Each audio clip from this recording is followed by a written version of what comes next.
आज सोमवारचं आपण आलो गडावरती. तर रामकृष्ण हरी मंडळी, कशा आहात तुम्ही? मजेत का? मी सुद्धा. आपण चॅलेंज केले 50 दिवसासाठी डेली ब्लॉग टाकणार. आज आपला डे नंबर 27. सकाळी सकाळी दररोज लवकर उठतो, आज उशिरा उठलो. आंघोळ वगैरे केली. आंघोळ वगैरे झाल्यास नंतर एक शनी महाराजचं दर्शन घेतलं. गाडी सुद्धा आणून ठेवली. मग आपण पाहत राहिलो आपल्या मित्राची वाट पाहत बसलो. कवर वर बसलो. 1 तास झाला. म्हणलं अजून येते का नाही. म्हणलं आले तर बरं, नाही तर आपण ताबडतोब निघून जाऊ. मग काय थोड्याच वेळामध्ये आले. आपण ताबडतोब निघालो गडवरती दर्शनासाठी. कारण की आज होता सोमवार तो होताच. पण खरं म्हणलं ना, आपल्या दिवस शब्दांना काय झालं नव्हतं बरं का.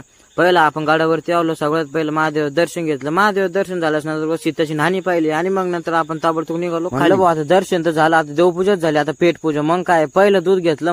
मस्त दूध होतं, त्याच्यामध्ये खोबरं, काजू, बदाम, मग काय ताबडतोब आपण निघालो होतो 35 कॉलेजसाठी. म्हणलं भाऊ एकदा दर्शन करून घेऊ. मग सर्वात पहिलं आपण दर्शन वगैरे घेतलं. दर्शन वगैरे झाल्यास नंतर का आपण ताबडतोब येतो कॉलेजवरती. कॉलेजमध्ये आल्यास नंतर आहे ना, आपल्याला म्हणजे थोडंफार काम होते. काम वगैरे करून आपण थोड्याच वेळामध्ये रिटर्न घरी येतो. घरी आल्यास नंतर तवा जेवण